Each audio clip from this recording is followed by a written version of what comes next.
Ahí va. Listo. Buenas noches, ¿cómo están? Les doy la bienvenida a la última sesión de nuestro ciclo de conferencias Culturas Críticas y Poderes Represores, Investigaciones Actuales en los Estudios Culturales. Hoy estamos cerrando este ciclo de charlas que empezó en noviembre y que hoy cerramos con la conferencia de Juan Carlos Ubillús, que está por aquí. Eh, Juan Carlos Ubillús es doctor en literatura comparada en la Universidad de Texas en Austin, profesor de literatura en la Universidad Nacional Mayor de San Marcos, es profesor de la maestría en estudios culturales hace mucho tiempo. Eh, Tiene muchas publicaciones, entre las que destacan Nuevos súbditos, cinismo y progresión en la sociedad contemporánea, del 2006, La venganza del indio, del año 2017, editado por el Fondo de Cultura Económica, sobre héroes y víctimas, ensayos para superar la memoria del conflicto armado, del año 2020, que sacó Penguin Random House, y también sacó el 2017 la novela, no tengo nada que ver con eso, con la misma editorial. Hoy la conferencia de Juan Carlos se llama El progresismo y la objeción ultraderechista. Y adelante, Juan Carlos, te escuchamos. Gracias, Mijael. A ver, bueno, primero definir algunas cosas antes de entrar en el tema en cuestión. Primero, claro, ¿qué es la ultraderecha? Entonces, no hay que ver la ultraderecha como algo que está unificado, sino diversos grupos que están más a la derecha que la derecha tradicional, como por ejemplo libertarios, conservadores y soberanistas, ¿no? Más a la derecha quiere decir más jerárquicos y más anti-igualitarios, entre otras palabras, ¿no? Por otra palabra, hay que ver, por otra parte, hay que verlo pues como una suerte de enjambre, ¿no? Donde hay varios movimientos, hay diferentes individuos, hay grupos religiosos, no religiosos, de padres preocupados por sus hijos, influencers intelectuales, etcétera, que han encontrado una solución política, a diferencia de la izquierda, a través de la derecha radical populista, ¿no? Ahora, ellos están emprendiendo una guerra cultural que lentamente los ha ido conduciendo hacia un sentido común libertario conservador, ¿no? Entonces hay que tener eso en mente, ¿no? O sea, que hay este enjambre, de alguna manera ha podido producir una suerte de sentido común interno, ¿no? Y que ese sentido común se quiere expandir hacia el resto de la sociedad. Podríamos decir también que el ascenso de la derecha, de la ultraderecha, viene de la mano con su enemigo, ¿no? Con la presencia del vocablo de su enemigo en el Perú, que yo diría que es lo caviar. Cuando se habla del ascenso de la ultraderecha, cuando Cas Mudde, uno de los estudiosos del tema, habla sobre el ascenso de la ultraderecha, se refiere a las Torres Gemelas, se refiere a la crisis financiera del 2008 y también, por supuesto, a la crisis de refugiados de 2015, pero no se refiere él a acontecimientos positivos que hacen que surja la derecha. Y me parece que un acontecimiento importante es el ascenso de Donald Trump, la elección de Donald Trump en el 2016. Y que es ahí cuando empieza a ascender la ultraderecha en el continente y poco a poco, a partir de allí, volviéndose cada vez más importante el término caviar, cuyo término genérico, digamos, con respecto a toda América Latina sería, pues, claro está, el progresista, ¿no? Ahora bien, ¿cómo es que se hace una crítica del progresismo? ¿O cómo es que la ultraderecha hace una crítica del progresismo? La hace de muchas maneras, pero voy a señalar simplemente cuatro rutas. La primera sería asociar al progresismo con la herencia de la Revolución Francesa y, digamos, con las eras revolucionarias que hay en Occidente, ¿no? El tema con la revolución es que hay que hablar de ella como una destrucción creadora. Una revolución tiene una negatividad y una afirmación, ¿no? Digamos que tiene una pulsión de muerte y una construcción simbólica. Y entonces se podría decir que lo woke tiene este impulso de la revolución pero que está más cerca de la pulsión de muerte, de la destructividad. La crítica es que lo woke no quiere construir nada, sino que simplemente quiere destruir. Lo woke tiene, digamos, el impulso del mercado. Esa es también la crítica, ¿no? Tiene el impulso de lo nuevo, de la mercancía. Pero más que todo es una crítica que se dirige a Deleuze y Guattari en el sentido de que ellos quieren eh, abrirse a toda conexión posible de manera rizomática, ser el cuerpo sin órganos, que no tenga ningún tipo de lazo estable con lo existente. En ese sentido, podríamos decir que estaría Beatriz Preciado como el ejemplo de lo woke, en el sentido de que está en la búsqueda del sujeto no binario, ¿no? El sujeto que no es heterosexual, que no es hombre, que no es mujer, que no es limitado por lo sexual. Anda para allá, André, por favor. ¿Ya? Eso es lo primero que habría que decir, ¿no? Entonces, habría esta búsqueda al no ordenamiento, esta búsqueda del no orden, que sería parte de lo woke, que sería la materialización de la Revolución Francesa. La Revolución Francesa sería a la vez lo,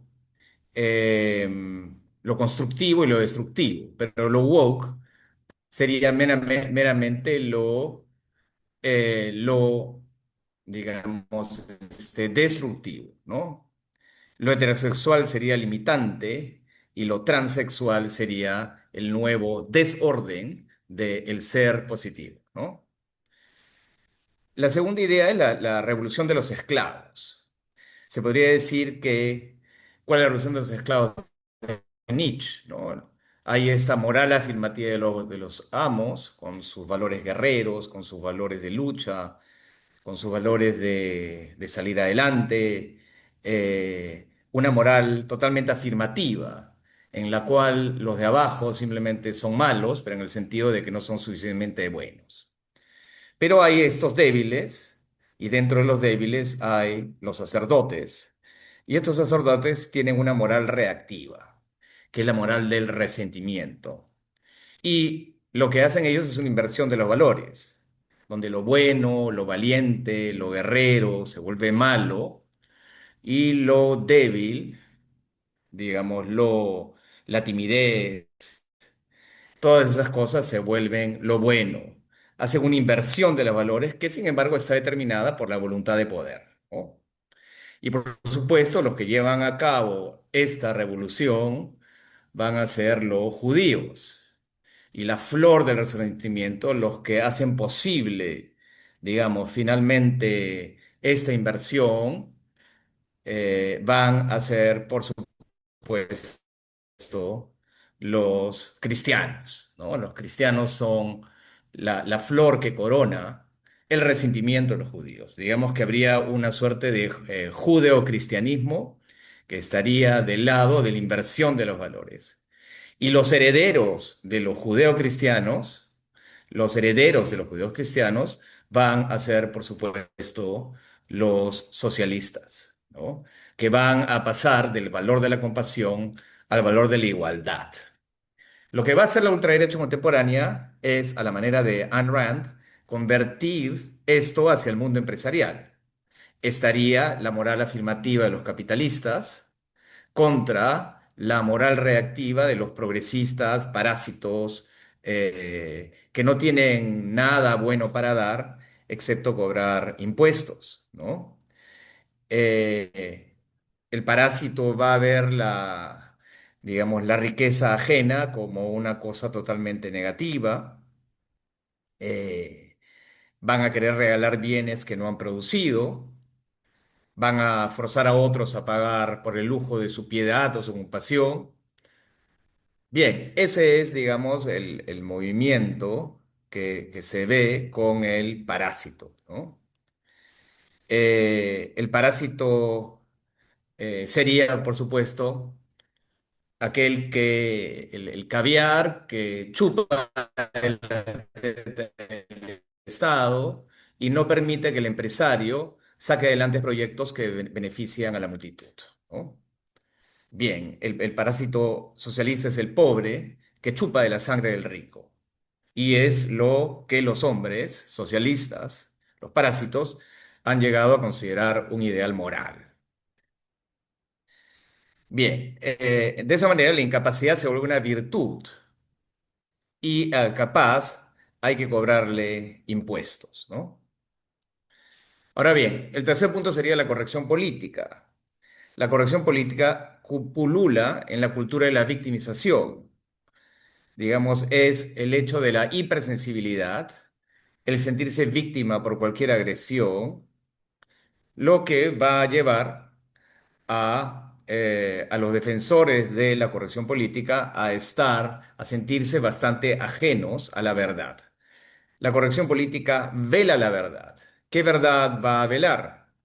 Las diferencias biológicas entre el hombre y la mujer, que la cultura de los colonialistas fue mejor que la cultura de los colonizados, que la inmigración musulmana es un problema para el norte global, que la igualdad es negativa, porque niega las diferencias naturales de los individuos y que el socialismo conduce al fracaso y al totalitarismo. Bien, ahora, ¿por qué hay esta corrección política? Por un lado, porque es la voluntad de poder y la inversión de valores de los esclavos, de los no talentosos. Pero por otro lado, en un análisis freudiano que utilizan esos autores, se podría decir que la identificación con el sufriente produce un goce. A la vez había una gratificación narcisista en defender a estas personas, y esto lo lleva a los progresistas a elevarse moralmente sobre el otro y encima, además, si es que eso se permite, gozar con el castigo, con la cancelación a las diferentes figuras que puedan existir, eh, digamos, violando los cánones de la corrección política. Ahora bien, en cuarto lugar, habría que hablar del paternalismo adolescente, ¿no? Hay la idea de que el progresista, el caviar, es un niño rico, ¿no? Y ese niño rico tiene la culpa de tener. Entonces, como el niño rico tiene culpa de tener, entonces va a querer dar, pero a la vez va a querer ser un parangón moral. Entonces se daría la dádiva de un paternalismo adolescente, un paternalismo que simplemente da sin preocuparse de que si el dar va a permitir a la persona salir adelante y enderezar su vida, ¿no? Contra esto, la ultraderecha traería el paternalismo verdadero, ¿no? Que es la nani de Margaret Thatcher, ¿no? La Margaret Thatcher dice, ¿cuál es la mejor nani? La nani que le dice uno, quédate en cama y mejórate, o la nani sería la mejor, la que le dice, párate y anda, que ya es el tiempo. Bien, entonces ahí habían cuatro cosas, cuatro ejes que habría que trabajar, se podrían desarrollar mucho más. Ahora, lo que quiero hacer aquí es hacer respuestas inmediatas a estas críticas y luego cosas para pensar a partir de la crítica. Primero, el tema del progresismo como un nihilismo, ¿no? Como una pulsión de muerte nihilista. Bien, es interesante cómo el progresismo va a ser el agente del nihilismo y que tiene que ver con la manera en que estos ultraderechistas se enfocan demasiado en la batalla cultural de una manera de un gramscianismo de derecha. Y ese gramscianismo de derecha lo que hace es dejar de lado lo que es el tema de la base, la infraestructura. Y no se dan cuenta cómo el principal motor del nihilismo puede ser el capital, ¿no? La famosa frase de Marx y Engels en el Manifiesto Comunista, todo lo que es sólido se desvanece en el aire, es decir, la secularización, la racionalización, el desencantamiento del mundo, esas cosas vienen precisamente a través de el capitalismo mismo. Pero aquí hay un movimiento en otro sentido, ¿no? La cosa, eso es una respuesta inmediata. Ahora, la cosa para pensar, me parece que es que hay que pensar en cuál es nuestra posición o cuál es la posición progresista en general frente a la ilustración y el progreso. Cómo se puede pasar de la negatividad a la positividad, ¿no? Es una cosa que hay que estar pensando, o sea, cómo se enraíza el progresismo en lo que es toda la tradición de la ilustración, cómo se enraiza, digamos, con la Revolución Francesa. Se acepta la Revolución Francesa, se acepta la Revolución de Octubre, se acepta la era revolucionaria. ¿Cómo es que eso se puede aceptar? Entonces, estas son cosas que no se han pensado lo suficientes y que hay que poder pensarlas para tener un lugar donde sentarse un lugar donde aferrarse para poder hacer la crítica, para poder responder realmente a largo plazo a esas críticas que puedan venir desde la ultraderecha. Por otra parte, es cierto que muchos de los movimientos y muchas de las protestas, como lo señaló Alain Badiou anteriormente, con respecto a las protestas progresistas del 2002 en adelante, 2010 en adelante, son protestas que tienen como consignas negativas, ¿no? Que se vaya Mubarak, que se vayan todos, sin haber una idea propositiva de lo que debe advenir. Entonces, digamos que la objeción derechista, las críticas derechistas, deben llevar hasta cierto punto a que la izquierda y el progresismo pueda, digamos, darle una vuelta de tuerca a sus argumentos, ¿no? Precisar sus argumentos de alguna manera. Entonces, esto es algo que me parece importante. El segundo tema es el resentimiento de los esclavos. Y entonces, con el resentimiento de los esclavos, digamos, lo que habría que decir es, bueno, varias cosas. Lo primero es que el resentimiento de los esclavos no es el único problema hoy en día, sino que hay el resentimiento de los destronados por la cultura progresista. Aquellos que tenían una jerarquía por su clase o raza anterior al progresismo, estos se sienten destronados y su resentimiento es lo que crea la cultura contemporánea. Por otra parte, hay que decir que el resentimiento de los esclavos es un resentimiento creador. Nietzsche es ambiguo al respecto, más bien ambivalente. Digamos que, por un lado, él critica duramente a la raza sacerdotal y, por otro lado, él lo que va a hacer es decir que el resentimiento es creador de lo nuevo, que la raza humana se vuelve interesante cuando hay resentimiento, que cuando hay resentimiento el animal humano empieza a ser por primera vez humano. Es decir, en el momento en que uno detiene golpear al otro, comienza un proceso de repliegue que puede llevar a una suerte de embarazo o una suerte de creación. Y esos son los términos mismos que utiliza Nietzsche. Entonces, si por un lado él está, digamos, muy cerca de los valores aristocráticos, por el otro hay algo en Nietzsche mismo que muestra que el resentimiento, y el resentimiento judeo, cristiano, socialista, puede ser creador de nuevos valores.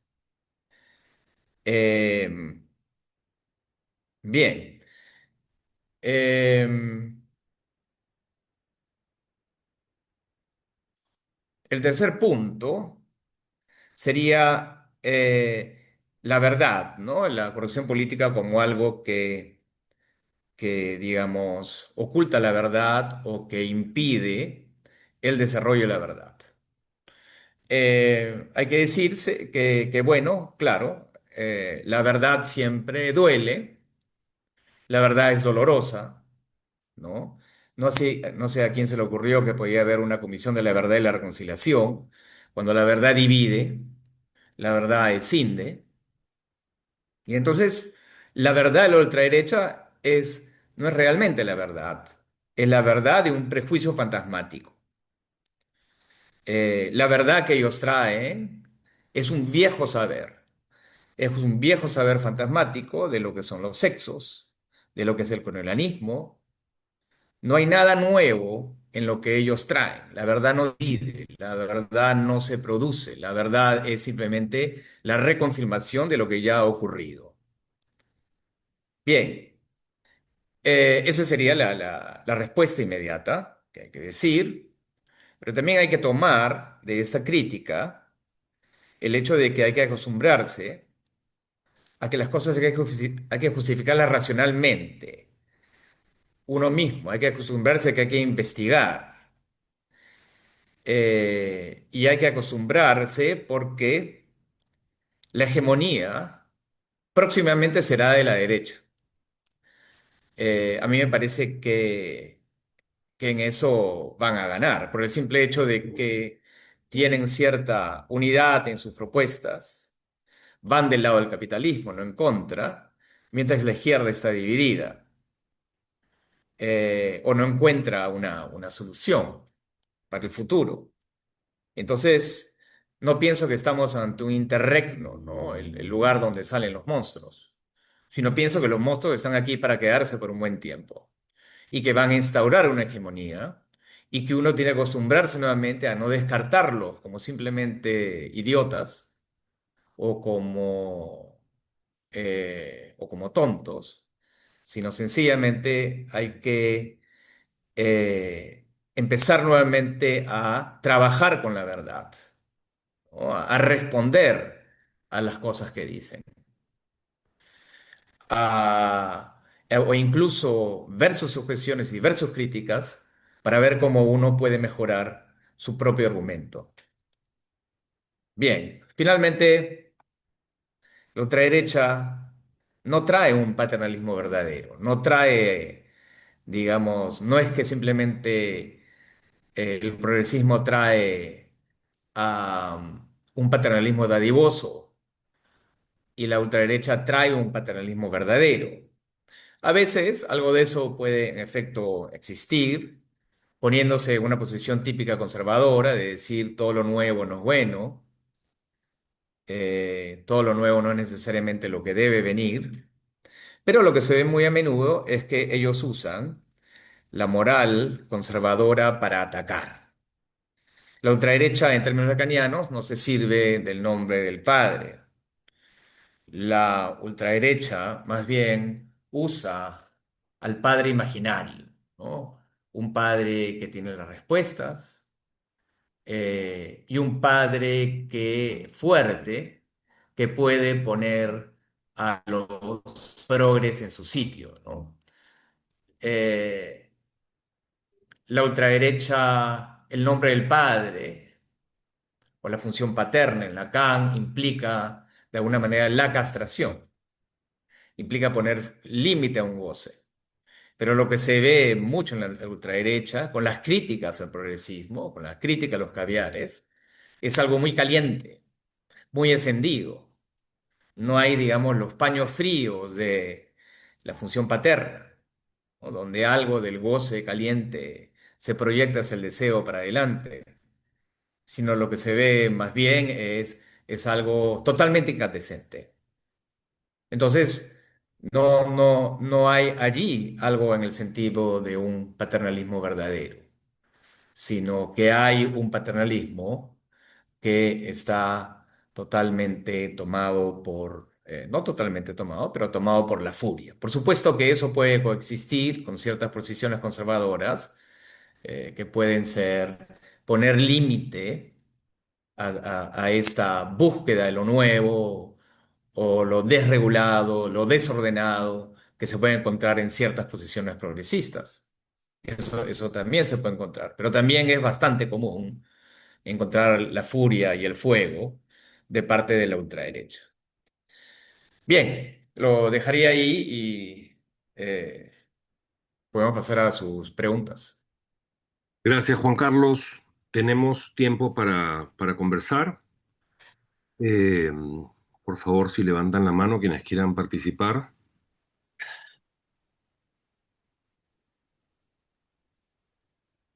Preguntas o comentarios.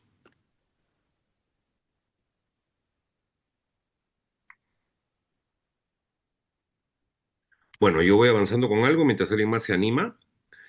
Eh, una pregunta, Juan Carlos, que pienso en relación con el Perú de los últimos años, tiene que ver con, con que sí, podemos reconocer que hay un avance de la ultraderecha, un avance en general del espectro ideológico hacia la derecha, pero estoy pensando que, como dice Anaí Durán en su libro sobre las movilizaciones del 2022 y 23, ella lo que plantea es que el sujeto en el Perú, el sujeto mayoritario, es un sujeto contradictorio. Es un sujeto que ha crecido bajo una experiencia del neoliberalismo y de las reformas de los 90, que ha desarrollado una subjetividad que está atravesada justamente por toda la ideología neoliberal, pero que al mismo tiempo en las últimas décadas viene acumulando un descontento respecto de ese orden. Y ese sujeto ha sido el protagonista de las movilizaciones en contra de, por ejemplo, el gobierno de Boluarte después de que sale Castillo. Entonces, lo que plantea Durant me parece interesante para pensar una cierta inestabilidad que, a pesar de que eh, podría coincidir en que hay un avance de una construcción hegemónica de la derecha en el mundo el día de hoy en Occidente, me deja todavía una sensación de que el sujeto, la base social sobre la que se está moviendo todo esto a nivel discursivo, es bastante más inestable de lo que estamos pensando ahora mismo. Y de ahí también eso que en la ciencia política se discute de los grandes vuelcos que puede dar una población de apoyar a un candidato de izquierda y luego estar apoyando a un candidato de derecha porque la coordenada no está clara de que nadie pueda realmente dar solución a la crisis del capitalismo. Entonces, dejo eso como comentario a ver qué piensas tú al respecto, esa relación entre el sujeto y la base social, el discurso y la base social. Sí, o sea, bueno, diría dos cosas, ¿no? Lo primero es que, claro,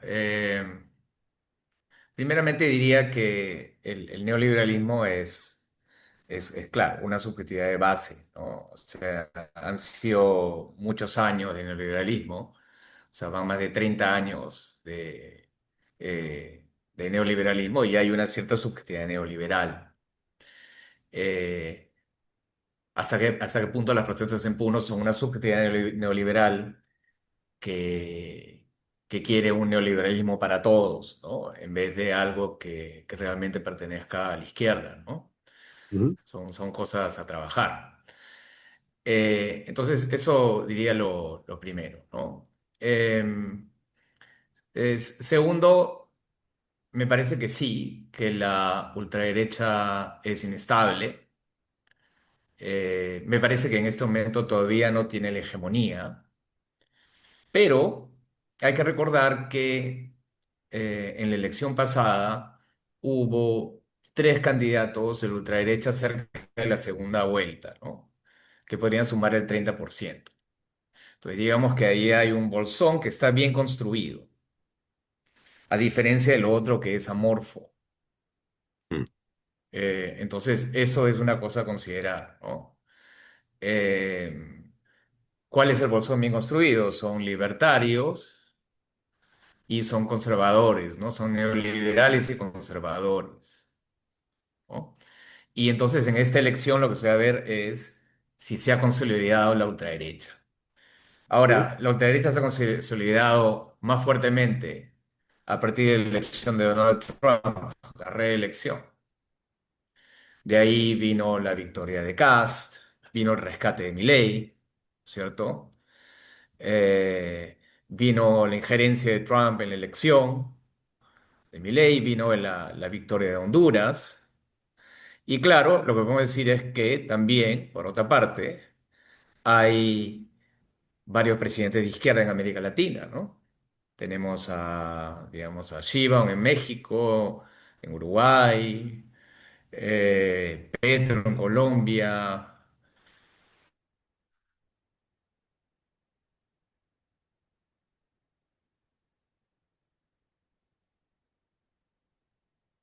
Se te cortó, Juan Carlos, el audio, estás congelado.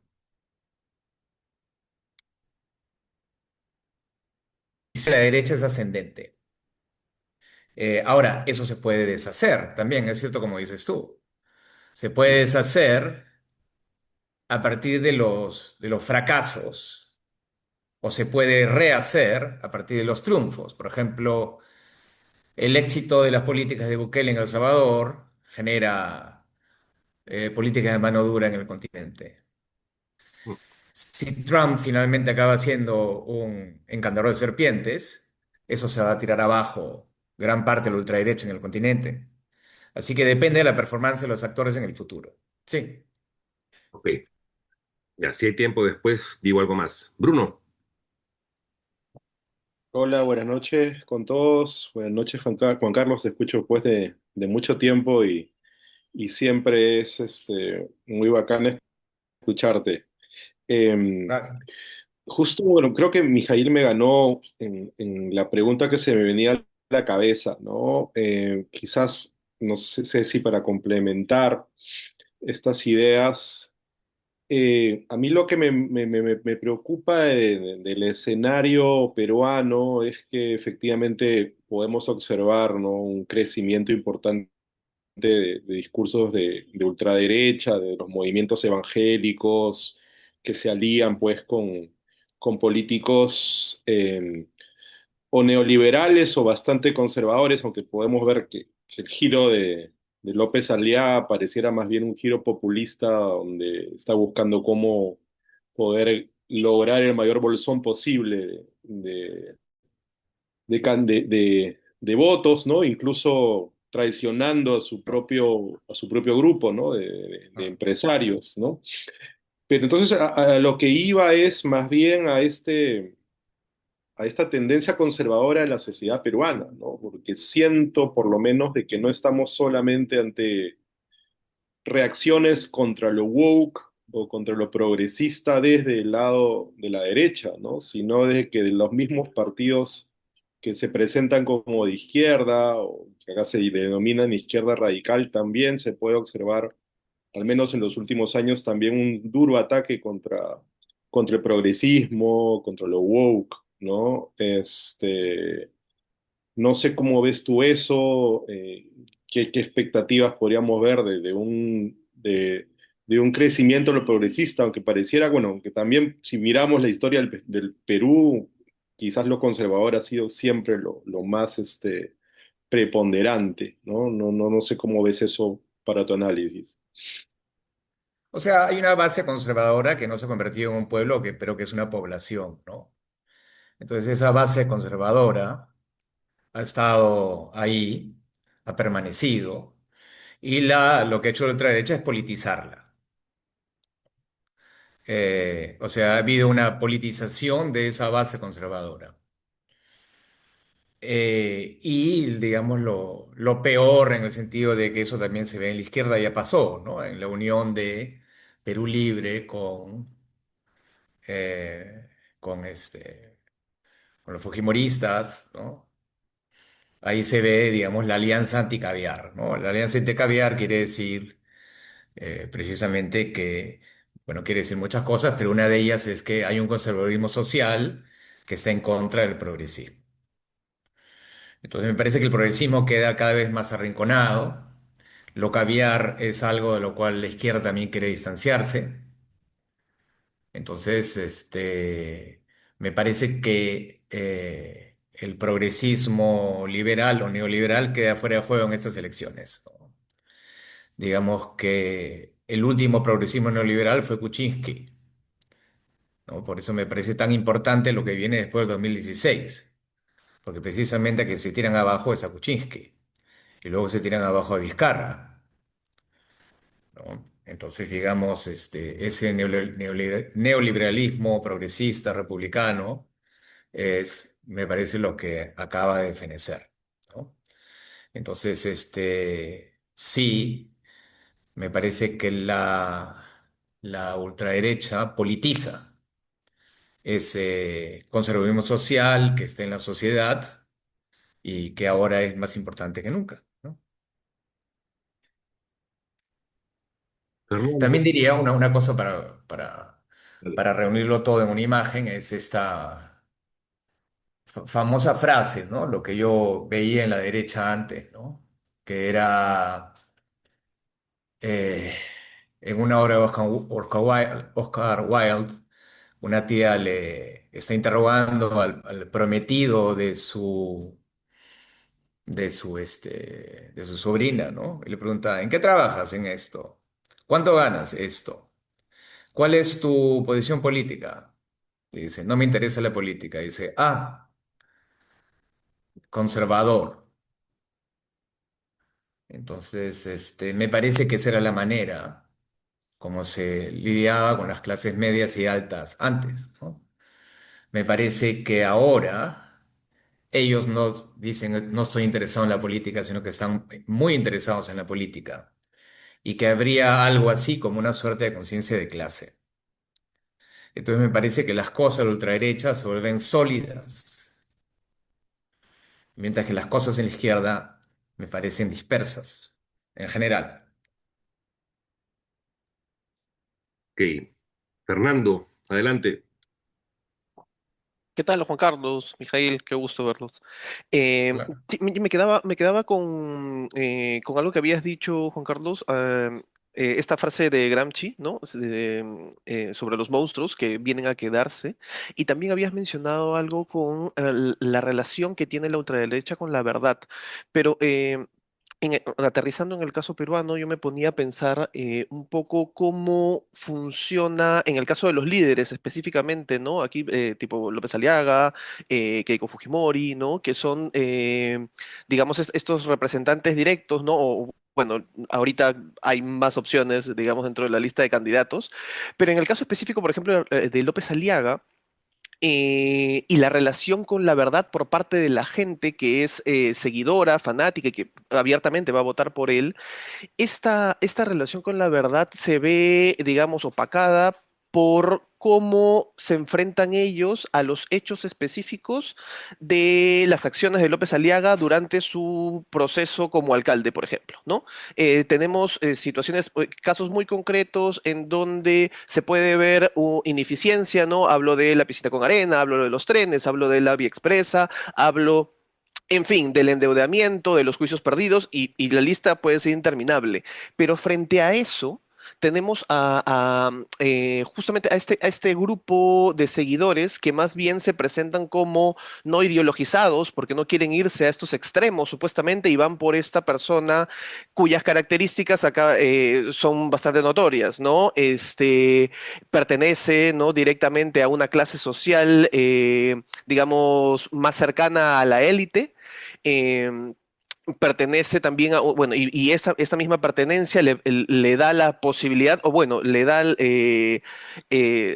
sí, la posibilidad finalmente de poder plantear y decir cualquier tipo de disparate en sus propuestas y el lado específico de la gente que lo sigue es simplemente negar o justificar sistemáticamente cada una de estas situaciones ante la evidencia. Entonces ahí me ponía a pensar de qué manera este discurso o estas verdades son cosas que no existían antes, sino más bien se convierten en una serie de justificaciones para no romper con aquello con lo que parece que les fuera imposible romper y que es, digamos, su afianzamiento con estas ideas más conservadoras que en teoría no deberían estar o no deberían acercarse digamos, o mejor dicho, rechazan porque inmediatamente asocian socialismo a corrupción, asocian socialismo a ineficacia, mezclan socialismo, comunismo, caviar y todo en un mismo paquete para poder, digamos, bueno, y llegan hasta el terrorismo, ¿no? Para poder agrupar a toda esta gente con una característica resumida en ineficacia total, pero cuando esto es evidenciado por sus líderes, inmediatamente surgen esta serie de justificaciones o negaciones de la realidad. Entonces, esta relación con la verdad, o más bien dicho, relación con la mentira, es algo muy característico de estos grupos y me parecería interesante si es posible abordarlo de alguna manera desde tu punto de vista, ¿no? Gracias. O sea, yo diría simplemente lo siguiente, ¿no? Que el progresismo lo pone como una hegemonía que no es. No hay una hegemonía progresista, pero ellos lo ponen como una hegemonía. Entonces, estructuralmente están del lado de la verdad contra la hegemonía. Lo que estoy diciendo es que que se quieren poner estructuralmente del lado de la verdad más que ellos estén del lado de la verdad. Lo segundo es que hay una narrativa fantasmática que está del lado de todo esto, ¿no? Toda derrota de López Aliaga es convertida en victoria. El tren, ¿no? La alcaldía, los peajes, todos esos son derrotas, pero todas esas derrotas son convertidas en victorias a través de una narrativa fantasmática bien instalada, que es nosotros estamos contra los caviares. Los caviares no me dejan salir adelante. El empresario progresista postideológico no puede salir adelante porque viene la ideologización de los caviares. Esa es una narrativa en la cual se ha quedado López Aliaga y que se ha instalado durante mucho tiempo. Y por eso es que yo creo que va a llegar a la segunda vuelta, ¿no? Me puedo equivocar y todas las predicciones en el Perú al respecto acaban siendo falsas, es cierto, pero predigo eso, a ver qué sucede. ¿Por qué? Porque es una posición ya instalada. Él tiene ya, digamos, el nicho de la ultraderecha. Por eso pienso que va a llegar a la segunda vuelta. Cristian, adelante. Sí, buenas noches, ¿qué tal? Saludos a todos. Mi pregunta es sobre el problema de la definición de los términos, ¿no? Sobre cómo definimos derecha, izquierda. Un problema importante de eso creo que es la parte en metodología de la investigación o en los profesores de tesis se ponen pesados y dicen, ¿y cuál va a ser tu definición de la derecha, de la izquierda? ¿Cómo vas a hacer, ¿no? Y en la parte de la vida diaria, ¿no? Cómo solucionamos los problemas usando estos términos, ¿no? Porque si vamos a definir la derecha, lo que no está a la izquierda, lo que no está a la derecha, no veo sentido, ¿no? Gracias. Ya, gracias. Bueno, hay que definirlo relacionalmente, ¿no? Relacionalmente lo vemos con respecto a los partidos anteriores, ¿no? Si decimos ultraderecha, decimos algo relacionado con los partidos de derecha tradicionales en Estados Unidos. El Partido Republicano ha sido llevado hacia la ultraderecha por el Tea Party y luego por MAGA. Entonces hay un movimiento hacia esa ala, ¿no? Entonces por ahí es que nosotros podemos pensar en una suerte de ultraderecha, ¿no? Un segundito voy a coger agua.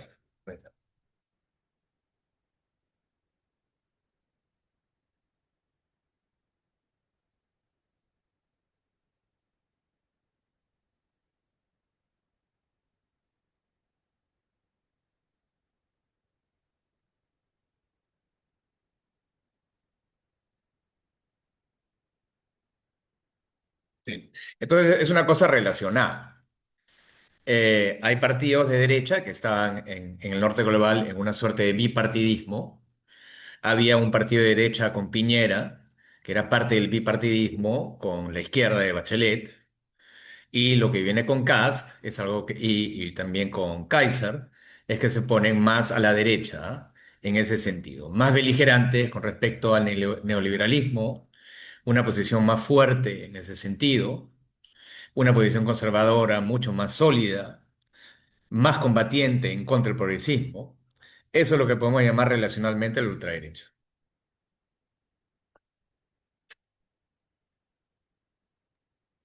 Bien, bueno, Juan Carlos, muchas gracias. Con esto terminamos nuestro ciclo de conferencias. Estamos en proceso de admisión hasta el 18 de febrero. Toda la información la encuentran en el chat que ya está disponible. Pasen la voz si por ahí saben de alguien que esté interesado o interesada en seguir la maestría. Y ya nos veremos en una siguiente ocasión. Seguro en el año tendremos algunas actividades también académicas que anunciaremos muy pronto. Entonces, bueno, gracias Juan Carlos nuevamente. Un Gracias a placer. ustedes. Nos vemos. Un abrazo.